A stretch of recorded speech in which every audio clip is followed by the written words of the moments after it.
So one piece के episode में हमने अभी तक ये देख लिया था कि लूफी और जोरो ने कैट पायरेट की पूरी क्रू को एक ही बारी में हरा डाला था। अबे लूफी और जोरो तुम इतनी देर कैसे हो गई? तुम्हारी वजह से हुई है नामी, तुमने मेरे को वहीं पे ऑयल में धक्का दे दिया था। अबे उस वक्त मुझे बताना चाहिए ना कि नॉर्थ किस तरफ पड़ता है। इधर इस तरफ जांगो अपने हिप्नोसिस का यूज करके अपने सारे क्रूमेट्स को बहुत ज्यादा पावरफुल कर देता है। वो सभी अनकंट्रोल्ड बीस्ट बन जाते हैं। जाओ कैट पायरेट सबको खत्म कर डालो। ओए नामी तुम पीछे चली जाओ, मैं इन्हें संभाल लूंगा। ओए लूफी लूफी तुझे क्या हुआ है? और हम देखते हैं कि लूफी भी हिप्नोटाइज हो जाता है क्योंकि वो जांगो के हिप्नोसिस को काफी गौर से देख रहा था। यहाँ लूफी गम गम गैटलिंग का यूज करके उसकी पूरी क्रू को उड़ा डालता है। लूफी यहाँ अनकंट्रोल्ड हो चुका था और वो ऐसे में कुरो की सिप का एक हिस्सा निकाल देता है। इधर लूफी उस पार्ट को लेकर जांगो की तरफ बढ़ने लगता है, लेकिन जांगो अपना दिमाग लगाकर उसे वापस से हिप्नोटाइज करके सुला देता है। ऐसे में वो पार्ट लूफी पर ही गिर जाता है और लूफी गहरी नींद में निकल जाता है। इधर उसोप की क्रू को अपनी गलती रियलाइज होती है। उन्हें समझ में आ जाता है कि हमारा कैप्टन बिल्कुल भी गलत नहीं था, शायद आज पायरेट्स हम पर हमला करने वाले हैं। इधर काया के मेंशन में, काया तुमने मेरे पिता की इंसल्ट करी है और इसीलिए मैं तुम्हें आज खत्म कर डालूंगा। उसको मैंने कुछ भी नहीं किया, मुझे माफ कर दो, मुझे माफ कर दो। एंड उसकी नींद खुल जाती है। इधर मिस काया को उसकी मेंशन में मैरी बुरी हालत में मिलता है। मैरी कहता है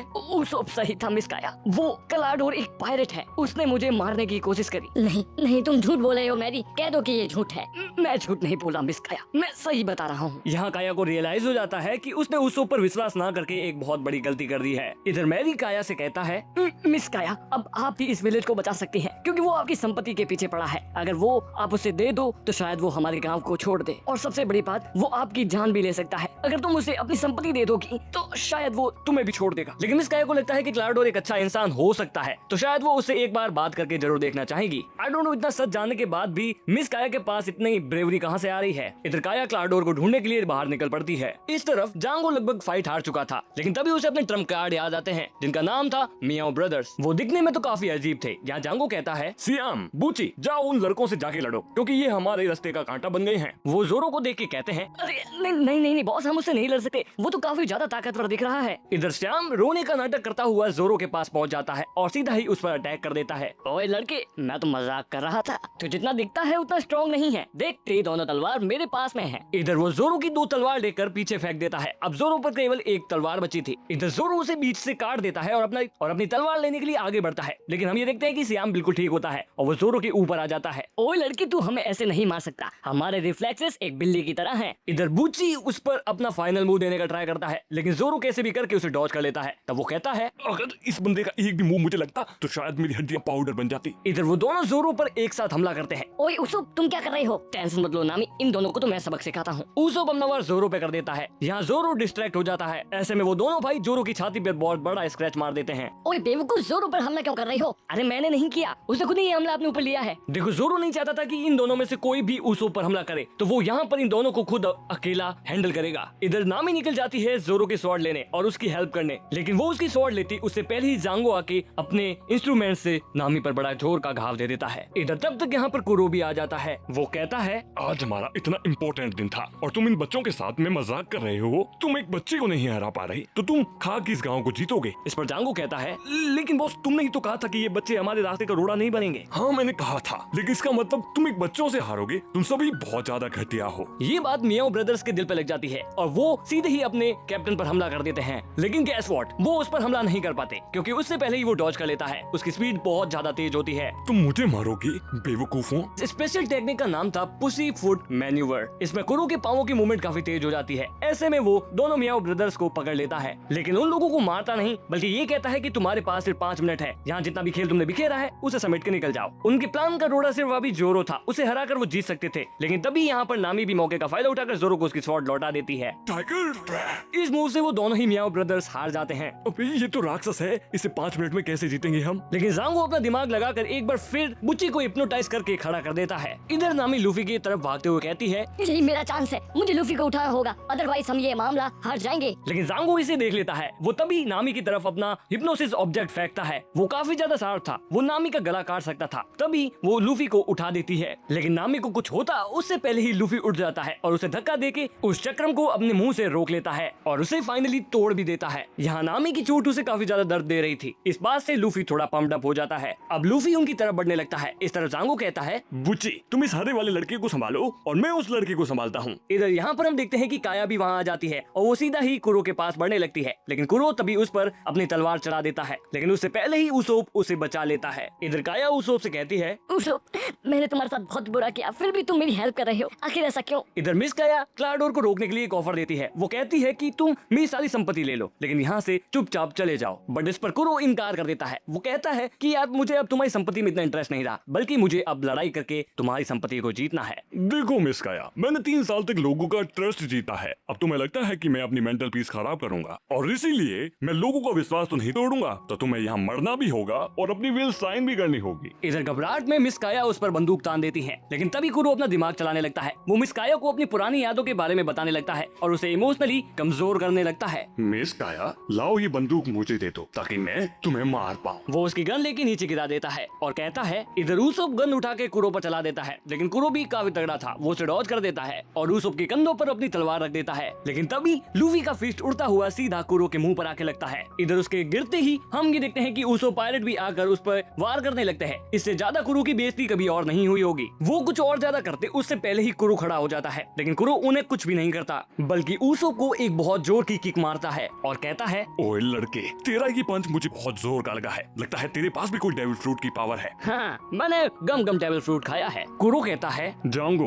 तू इस मिस काया को संभाल और मैं इस लड़के को संभालता हूँ। लेकिन वो भूल जाता है कि जोरो भी वहीं पे था और वो जांगो को रोकने का ट्राई करता है, लेकिन वहाँ पर बुची इतना ज्यादा पागल हो गया था कि वो जोरो पर लगातार वार करे जा रहा था, लेकिन एक भी वार लैंड नहीं होता। इधर सिचुएशन और खराब होती उससे पहले ही ऊसोप जाग जाता है। वो कहता है, उसो पायरेट्स, मिस काया की हेल्प करो, उससे यहाँ से लेकर निकल जाओ, और यही हमारी टीम का मेन मोटिव है। ठीक है कैप्टन। और ऐसा कह के वो तीनों मिस काया को लेकर वहाँ से निकल जाते हैं, लेकिन जांगो भी उनका पीछा करने निकल जाता है। इधर इस तरफ अपने ऑथेंटिक बैड पोस्चर के साथ कुरो कहता है, मेरा साथी जांगो तुम्हें यहाँ से निकलने नहीं देगा मिस काया, थोड़ा देर रुको और तुम्हारी मौत तय है। इधर जोरो फिर एक बार बुची को बहुत ज्यादा इंजर्ड कर देता है और इस बार तो कोई हिप्नोसिस टूल भी उसे वापस रिवाइव नहीं कर पाएगा। इधर उस तरफ जंगलों से एक बंदूक चलने की आवाज आती है। लगता है उसोप तुम्हारी मिस काया निकल ली है। अगर उसके आखिरी दर्शन करने हैं तो जाओ, तुम जाके देख सकते हो। उसोप को यहाँ पर बहुत ज्यादा घबराहट हो रही थी, लेकिन उसकी बॉडी खड़ी होने की कंडीशन में बिल्कुल भी नहीं थी। इधर लूफी कहता है, उसो जाओ और मिस काया को देखो, इस बंदे को तो हम संभाल लेंगे। इधर उसोप अपना पूरा जोड़ लगा खड़ा तो हो जाता है, लेकिन उसकी बॉडी बिल्कुल भी उसका साथ नहीं दे रही थी। वो फिर एक बार गिर जाता है। इस पर कुरो हंसते हुए बोलता है, तुम बहुत ही बकवास हो उसोप, मुझे पता था तुम चाहोगे कि मैं मिस काया को बचा लूं, लेकिन जांगो तुमसे बहुत ज्यादा ताकतवर है। जाओ, अभी भी तुम्हारे पास वक्त है, तुम बचा सको तो बचा लो। इस पर उसोप कहता है, चाहे वो कितना भी ज्यादा ताकतवर क्यों ना हो, लेकिन मैं उन्हें प्रोटेक्ट करूंगा।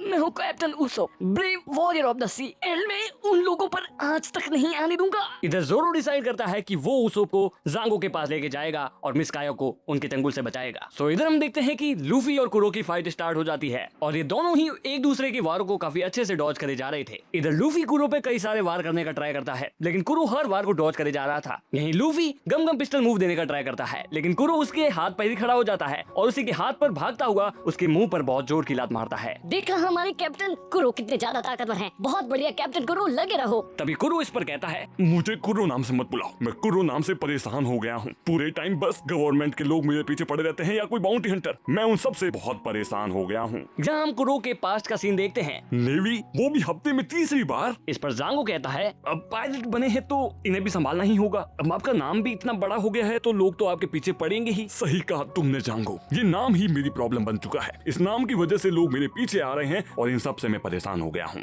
इस नाम को मैं आज से ही त्यागता हूँ। देखो, जांगो का कहना था कि तुम्हारे नाम से कोई प्रॉब्लम नहीं है, तुम्हारी आइडेंटिटी से प्रॉब्लम है। इस पर कुरो समझ जाता है कि वो अपनी आइडेंटिटी ही मिटा देगा। देखो, नेवी की शिप उन पर हमला कर रही थी, ऐसे में कुरो खुद नेवी की शिप पर चला जाता है और वहाँ पर सारे ही नेवी वालों को मार डालता है। लेकिन हम यहाँ ये देखते हैं कि वो एक नेवी वाले पर्सन को मारता नहीं, उसे छोड़ देता है। एंड यहीं से कुरो का प्लान स्टार्ट होता है। यहाँ पर जांगो उस लास्ट पर्सन को कुरो के कपड़े पहना देता है और उसे हिप्नोटाइज करके ये बुलवा देता है कि तुम कैप्टन कुरो हो और तुमने ही इन सारे नेवी वालों को खत्म किया है। एंड वी ऑल नो उसके बाद क्या क्या हुआ। एंड हम यही देखते हैं कि कुरो का ये प्लान अभी तक चालू था और वो अपने प्लान को खराब नहीं होने देना चाहता था। वो यहीं पे लूफी पर हमला करने का ट्राई करता है। तभी लूफी अपने हाथ स्ट्रेच करके एक बड़ा बोल्डर अपने सामने ले आता है, जिसकी वजह से कुरो की तलवार उस पत्थर में फंस जाती है और लूफी उस पत्थर को घुमा के कुरो की सारी तलवारें तोड़ देता है। और यही नहीं, वो पत्थर उठाकर एक बार कुरो के सर पे भी मार देता है। इधर इस तरफ हम मिस काया और कैप्टन उसोप के पायरेट्स को देखते हैं, जो कि जंगल में भागे जा रहे थे, लेकिन जांगो भी उनके पीछे पड़ा हुआ था। लेकिन बड़े और घने जंगल की वजह से जांगो अपने चक्रम की हेल्प से पेड़ को काटे जा रहा था। यहाँ इस तरफ काया भागते भागते थक जाती है और उसे बुखार भी आ रहा होता है। इधर काया से और नहीं भागा जाएगा, लेकिन वो उन तीनों लड़कों से कहती है कि तुम यहाँ से भाग जाओ, अदरवाइज तुम भी मेरे साथ मारे जाओगे। लेकिन उन तीनों तीनों का कोई भी प्लान नहीं था वहाँ से भागने का। वो तीनों अपने कैप्टन ऊसोप के रास्ते पे चल रहे थे। जैसा कि कैप्टन ऊसोप ने फाइट करी तो हम तीनों भी उनसे वैसे ही फाइट करेंगे। इधर इस तरफ कुरो काफी बुरी हालत में था, बट कुरो की क्रू अभी भी उस पर विश्वास जता रही थी। इस पर कुरो उन्हें शांत करते हुए कहता है, मैंने जो 3 साल पहले प्लान बनाया था उसमें सिर्फ मुझे काया से विल लेना नहीं था, मुझे तो तुम लोगों को यहाँ पर लाते ही मार डालना था। मैं इस लड़के को खत्म करते ही तुम्हें और जांगो दोनों को ही मार डालूंगा। तुम्हें क्या लगता है मैं ये चाहूंगा कि नेवी फिर से मेरे पीछे आए? नहीं, मैं तुम लोगों पर वो सारा ब्लेम भी डाल दूंगा। ये प्लान मैंने काफी पहले ही बना लिया था एंड इसीलिए मुझे कैप्टन कुरो द 1000 प्लान्स बोला जाता है। इस पर लूफी कहता है, यार तुम सारे कितने बेवकूफ हो और ये बंदा भी कितना ज्यादा अनुकूल है। इस पर कुरो कहता है, अनुकूल ऐसा कोई वर्ड ही नहीं होता, ये सभी मेरे क्रूमेट्स हैं और मैं चाहूँ तो इन्हें मार भी सकता हूँ और जिंदा भी रख सकता हूँ। इनकी जिंदगी मेरे हाथों में है। देखो लूफी की आइडियोलॉजी से ये बात बिल्कुल भी सेट नहीं होती है। इस पर वो कहता है, तुम चाहे कितने ही हजारों या लाखों लोगों के कैप्टन क्यों ना हो जाओ, लेकिन तुम फिर भी ऊसोप से घटिया रहोगे। इस बात से कुरो को काफी गुस्सा आ जाती है और वो फिर से अपना रिदमिक डांस करना चालू कर देता है। लेकिन इस बार लूफी हारने के मूड में नहीं था। वो अपनी ऑब्जर्वेशन से कुरो के मूवमेंट को पहचान लेता है और वो तभी उस पर जोरदार वार करता है। लेकिन अभी भी कुरो हारा नहीं था। वो अब फिर से खड़ा होता है और एक अजीब तरीके का स्टांस करने लगता है। कैप्टन कुरो कुछ भी हो जाए पर प्लीज उस टेक्निक को यूज मत करना। इधर कुरो अपनी एक इंटेंस टेक्निक को यूज करता है जिसकी हेल्प से वो किसी को भी दिखता नहीं लेकिन सब पर वार करे जा रहा था। इस टेक्निक में कुरो की स्पीड इतनी ज्यादा बढ़ जाती है कि कुरो तक को ध्यान नहीं रहता कि वो कहां पर अटैक कर रहा है। ऐसे में वो बंदा अपने ही क्रूमेट्स को